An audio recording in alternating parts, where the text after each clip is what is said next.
The V-Buck drought is over, is what uneducated Fortnite players are probably thinking right now. This is super normal. We get less V-Bucks every single mutant season. I'll maybe link my video down below if you guys want to learn more, but there are 50 available today in the category 2 in Canny. If you guys want to run this while the rest of the video plays on, you're more than welcome to. I highly recommend doing so because what is that news down there? Oh, downtime tonight? That is a very, very big deal for two main reasons. First off, as you guys know, downtime sometimes affects missions and it sometimes makes V-Buck missions go away. What is really happening is all of the missions are just re-rolling because they're randomized on a daily basis. So if you have your heart set on getting these V-Bucks or extra tickets, if you're not a founder, I highly recommend running this now before the update tonight, but it's going to be a good one. So Archer posted this screenshot of the Trello post and it's going to be nice. Ninja Mantis Leap is going to be fixed in theory. I know that they already tweaked this so it happens less often. However, it is still occurring. Epic's aware of that and they're confident that it's fixed. Then completing missions should no longer lower your power rating. What's happening there is it's no longer factoring in certain things like your hero loadout and your backpack, so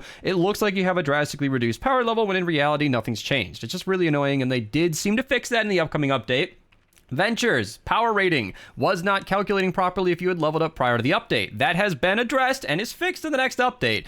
Then, select quantity to craft may not work as intended if a controller is used. Kind of a minor one in my opinion, as I don't use controller myself, but I imagine if you're one of those people, that has been extremely annoying. And then lastly, power level scaling not matching intended difficulty. That is the main reason that I have been streaming Brotato for 6 hours instead of Fortnite, because I know this wasn't intended, but emotionally speaking, I know this is not productive for the news, but emotionally speaking, they ruined Fortnite for me with this update. I know I've been pretty positive and I'm, really happy about the early game, but 160s were not giving 250 power level enemies. They were so easy, it was boring. Frost Knight was so easy, it was boring. I love running Frost Knight, especially for you guys. Every week, I get a video out of it. I get 2 videos out of it. I'm running on my new account. But if they only cap out at $2.99, I'm falling asleep during that run. It's basically an hour and a half wait until the end. So today I decided I am not going to be running Frost Knight. I am just going to wait until this update, maybe stream tomorrow, take care of it then.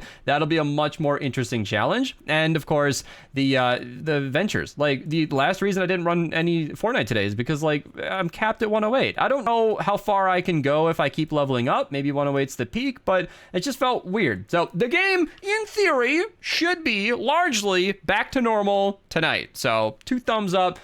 A lot of annoying bugs. Thank you, Epic, for addressing them.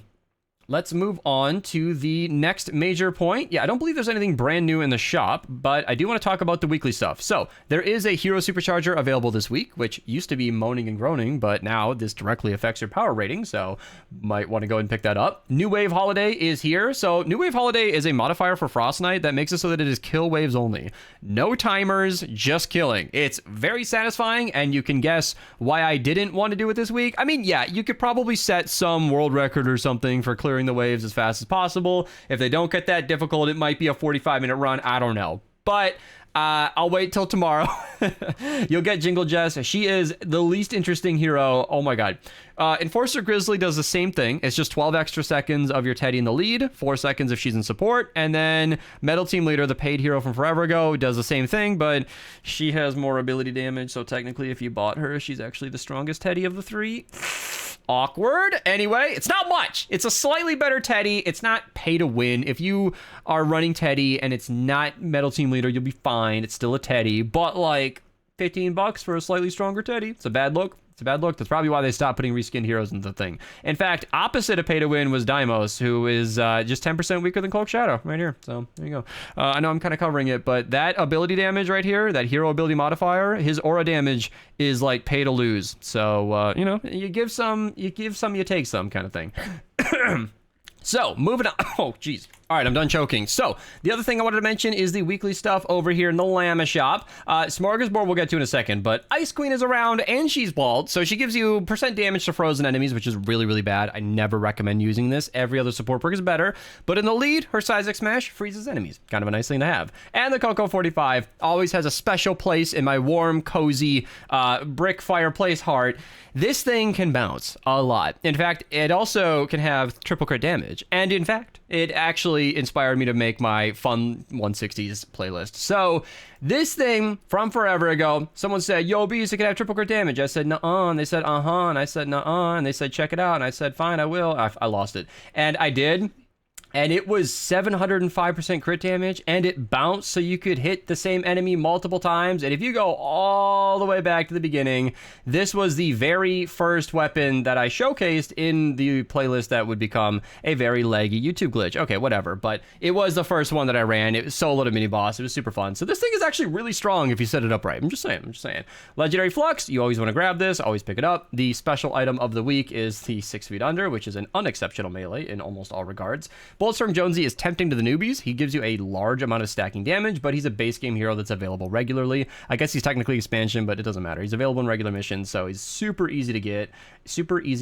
You don't need to be buying him from the shop. And then the extra resources, Drops of Rain. I never recommend buying these at any point. If you have enough gold to buy these, then you are probably an endgame player enough that you already have enough rain. And if you're a new player who feels like you need them, you don't. Leveling up stuff is important. It will impact your power rating, and you can get it from 4x missions, but spending gold on that is almost never worth it, as event items are more rare, more interesting, more valuable. I highly recommend spending your resources there rather than evolution materials. If you're somehow stacked on gold, you can spend it however you want. I just don't advise it. If you do have a bunch of X-ray tickets, Smörgåsbord llamas are available today. They are 6 legendary or better choice llamas. They are fantastic. Some of the best in the entire game. So yeah, check it out. Comment down below if you guys get anything good. If you got any mythics or whatever, let us know. Let us know. And because BR is not too crazy, I think we'll just head over there quick. We can scroll through the main stuff and then do some thank yous to everybody who's using my creator code and check out a little ADVANCEDGG stuff. Today is the last day for that discount. So if you want 30% off, we'll get into it. Code Mista, thank you so much. If you ever want to be featured, ping me in here. Let me know. I appreciate you guys a ton. It goes a very, very long way. And of course, that does extend to ADVANCEDGG. Did I close the tab? All right, yeah. So tonight is the last night. Midnight Central Standard Time, Wednesday, the day that this video is going out, is the last day to get 30% off ADVANCEDGG with code BEAST30. Beast Cranberry Lime is the new holiday flavor, and the Deep Sea Treasure is reskinned tiger blood, but it's my artwork. Look, it's so pretty. He's like an underwater guy, and it matches my mouse pad that's so pretty and should have been on sale months ago. Never mind that.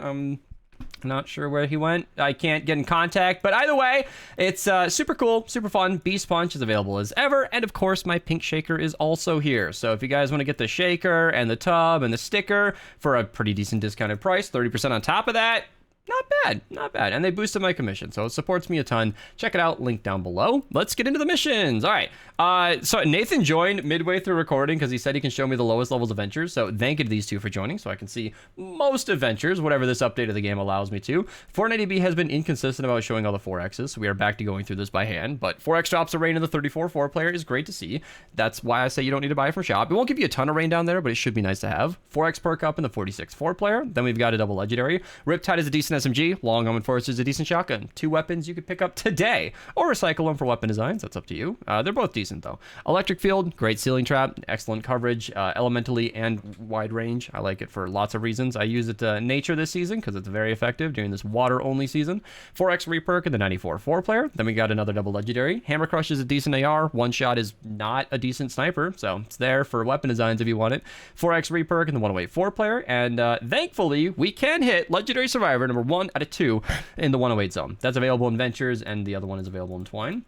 I'm not sure what my throat is doing today. We're just going to roll with it. 4X drops the rain in the 76 player mission. Then I think my next node is in the 124 zone, other than this. Yeah, healing pad, really good for healing. Quintuple healing is recommended on those perks, so there you go. 5X perk up in the 88 player. 4X Eye of the Storm in the 94 player. Not 5X yet.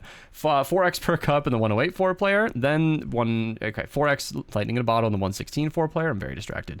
4X perk up in the 124 player, and it's kind of stacked down here. So we got a double legendary in the refuel of the home base and a double legendary over, right here. So Clax, excellent melee, helium shotgun. I used to write this one off.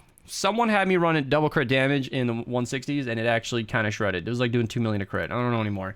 Krypton Sword. I've been told it's terrible, and I've been told it's good. I don't know who to believe. I need to just try it out. Viditech Slicer has the stats of the Stormblade, and the Mazumine for that matter, but it has different 6 perks. It's pretty unexceptional in my opinion. It doesn't quite hit the same as they do. 4x reperk in the 132 4-player mission. Then I think it's the 160s. So 4x perk up, and 4x Eye of the Storm in the 144 player, and the 160s. 5x Lightning in a Bottle, 5x perk up, and 5x Lightning in a Bottle again is great. Easy modifiers on all of these if you guys want to go crazy. Ceiling Drop Trap is excellent as usual, and then Legendary Survivor number 2 out of 2 is available here as well. There is so much to get through. Canny has more than twine. All right. Lock it in. Here we go. Monster in the 46 zone. Excellent SMG. I like recommending that. It's like a pocket minigun. Super fun to use in my opinion. Then we got the, where is it going? There we go. Nailer. Pretty not great. Ranger. Pretty great. It's my favorite AR in the game because it's highly accurate and it's fun to use. It's not S tier or anything, but you know. Dam Buster. Excellent launcher. It makes the enemies explode, which, I mean, who doesn't love that? And the Falcon. Garbage weapon. I tried, you guys. I gave it the best perks and my best brain. It was not it. Dragon's Breath. I've heard good things, but I can't personally recommend it. Sealing Electric Field, all the things I said earlier are still true. Deadly Blade, while purple, is still very useful. She gives you Affliction and Snare on your melees when you crit with them. It's quite a good perk. She does a lot of damage. Even purple. Then I wanted to mention the 70 zone down here, just the V-Bucks that I had mentioned earlier, right over here. So, yeah, I have no notes for Stonewood or Plankerton, save for this mission right here. 4x Lightning in a Bottle in Plankerton is nice to see, and that is it.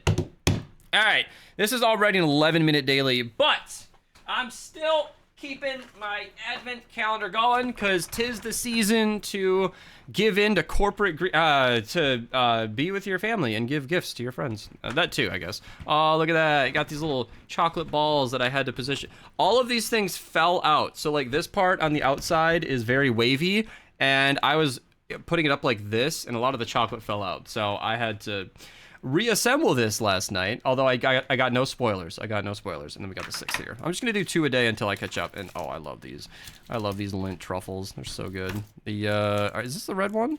I think so. My room is blue, so it's really hard to tell. This looks brown to me, but I don't care. Chocolate's chocolate. So thank you, family, for getting me that. That's super fun. And no jokes. You know what? I'll do one joke. You've got a peach of my heart. Okay. All right. Okay, these are terrible. Yeah, I hate these so much. It looks brown. It really does. It really does. Let me give you guys a little sniff.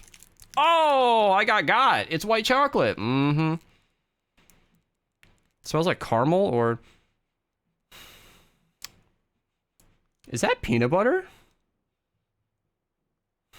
I can't quite place it. It's sweet. That might be caramel. That might be caramel. All right, you know what? I'm down. White chocolate's not usually my go-to, but I like it. All right, I'm out of here. That's peppermint. That might be what they call it, but it smells got a lot going on there. It says Snickerdoodle on the side. I don't know. All right. Okay, I'm out of here. This video's dragging. Subscribe, like the video. New vacuum tube video finally went live. It's public. Enjoy it. Broken smell through the screen. Yeah, he can. Zaku knows lint chocolate. He knows.